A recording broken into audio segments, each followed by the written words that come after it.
तो नमस्कार दोस्तों। एक ईयरली मॉडर्न एम्पायर जो लगभग 16वीं सेंचुरी से 19वीं सेंचुरी के बीच साउथ एशिया के अधिकांश एरिया को कंट्रोल्ड करता है।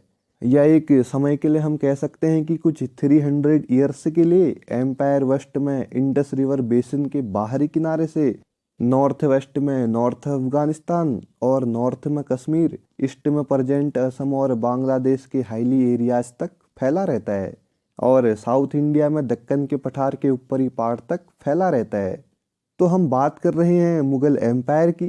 तो जैसा हम सभी जानते हैं कि मुगल एम्पायर की इस्टेब्लिशमेंट साल 1526 में बाबर द्वारा करी जाती है, ये तो हम जानते हैं। लेकिन क्या कभी हमने सोचा कि आखिर क्यों बाबर द्वारा इंडिया में ही मुगल एम्पायर की नींव रखी जाती है?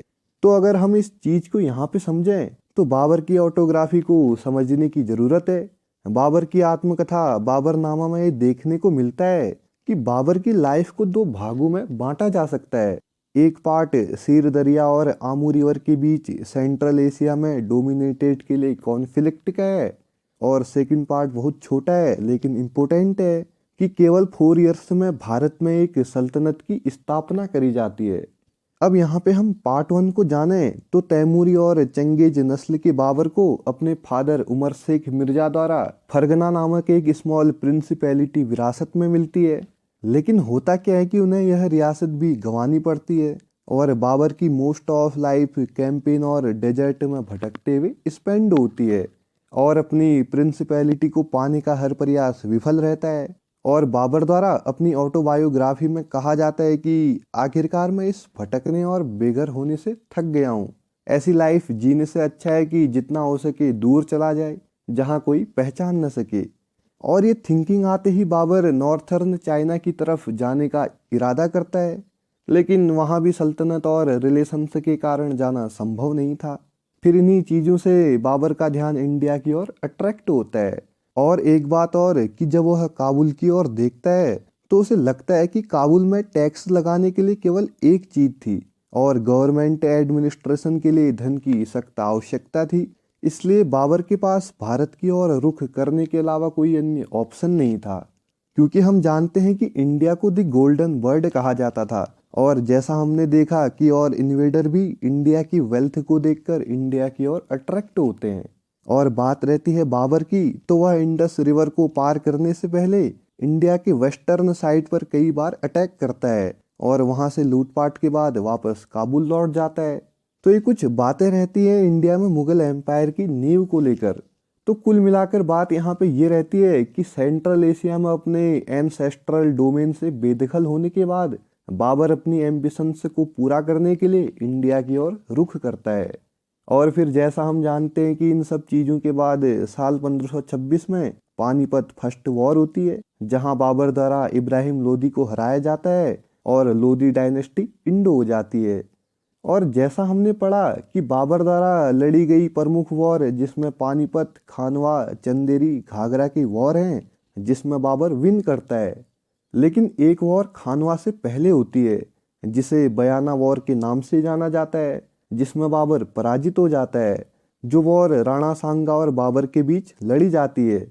राणा सांगा जो इंडिया के बड़े बड़े एम्परर्स और किंग को पराजित करके अपने स्टेट का विस्तार करते हैं, और बाबर दिल्ली की गद्दी पर बैठकर कहने लगता है कि अब उससे लड़ने वाला इंडिया में कोई नहीं बचा। और बाबर द्वारा सभी राजाओं को संदेश पहुंचाया जाता है कि वह बाबर की डिसेबिलिटी एक्सेप्ट कर लें, नहीं तो उन्हें हराकर रिमूव कर दिया जाएगा।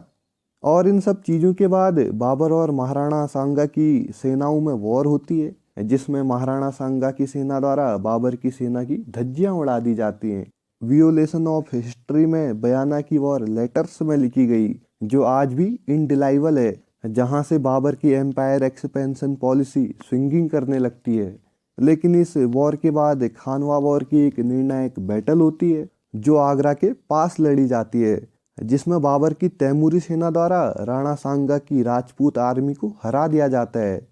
अब ये वॉर इंडिया की हिस्टोरिकल बैटल्स में से एक इसलिए है क्योंकि इस वॉर ने नेक्स्ट 2 सेंचुरीज के लिए नॉर्थर्न इंडिया के भाग को सील कर दिया, क्योंकि वॉर के बाद जो मुगल पावर का सेंटर था जो अब तक काबुल में था, वह काबुल से आगरा में बन जाता है।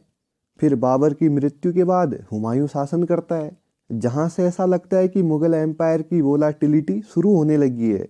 और इसी बीच सूरी डायनेस्टी की स्थापना करने वाले शेरशाह सूरी मुगल शासन को शॉर्ट फॉर्म से बाधित करते हैं। शेरशाह सूरी द्वारा बिलग्राम के वॉर में हुमायूं को पराजित कर लिया जाता है, जहां से हुमायूं को निर्वासित होना पड़ता है और वह कुछ टाइम काबुल सिंध उमरकोट में बिताता है। और फिर बाद में ईरान के शासक तहमाशी की मदद से वह काबुल कंधार में मध्य एशिया के एरियाज को जीतता है। और साल 1555 में शेरशाह के ऑफिशियल्स को हराकर एक बार फिर आगरा दिल्ली पर अधिकार कर लेता है। लेकिन साल 1556 में दीन पनाह भवन की स्टेयर्स से गिरकर हुमायूं की मृत्यु हो जाती है।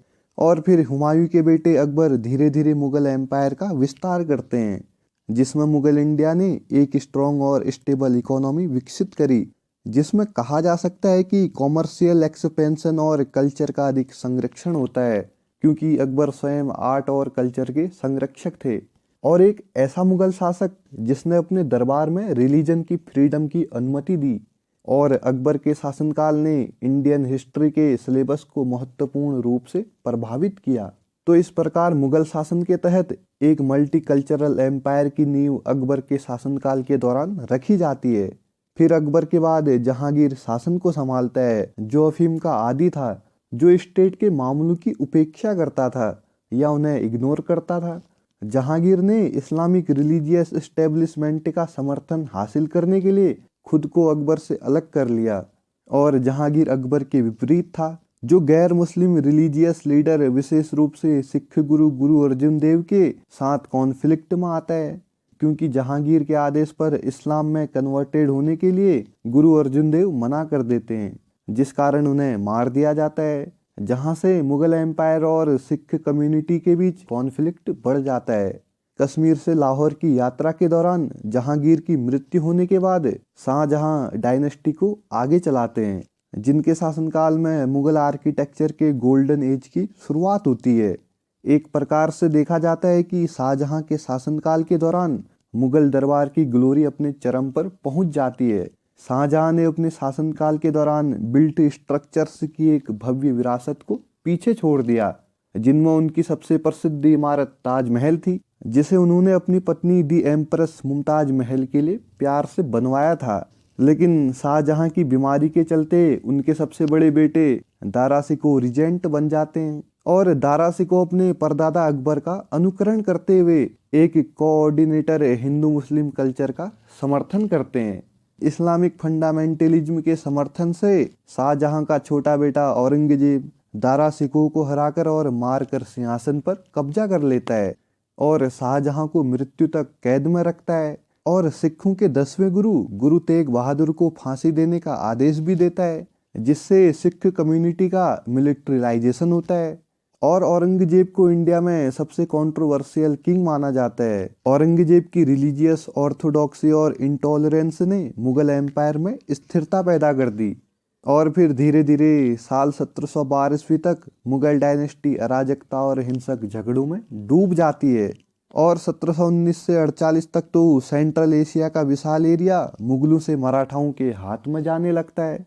फिर साल 1771 में मराठाओं ने दिल्ली को अफगान कंट्रोल से हटा लिया। फिर इन सब चीज़ों के बाद British east India company Mughal dynasty की रक्षक बनती है। लेकिन साल 1858 में लास्ट मुगल बहादुर शाह जफर को ब्रिटिश ईस्ट इंडिया कंपनी द्वारा रिमूव कर दिया जाता है और गवर्नमेंट ऑफ इंडिया एक्ट 1858 के माध्यम से ब्रिटिश क्राउन ने डायरेक्ट कंट्रोल ग्रहण कर लिया। और 1600 से 18 के बीच में हम मुगल एम्पायर की इकोनॉमी को देखें तो मुगल इकोनॉमी बड़ी और समृद्ध थी। मुगल इरा के दौरान 1600 में इंडिया की जीडीपी वर्ल्ड इकोनॉमी की 22% अनुमानित थी, जो दुनिया में दूसरी सबसे बड़ी केवल चीन से पीछे लेकिन यूरोप से बड़ी थी। और बात करें रोड सिस्टम की तो देखा जा सकता है कि मुगल एक कॉम्प्रहेंसिव रोड सिस्टम के निर्माण और एक समान मुद्रा बनाने और कंट्री के एकीकरण के लिए जिम्मेदार हैं। एम्पायर में एक कॉम्प्रहेंसिव रोड नेटवर्क जो इकोनॉमिक फंडामेंटल्स फ्रेमवर्क के लिए महत्वपूर्ण था, जिसे मुगलों द्वारा बनाया गया।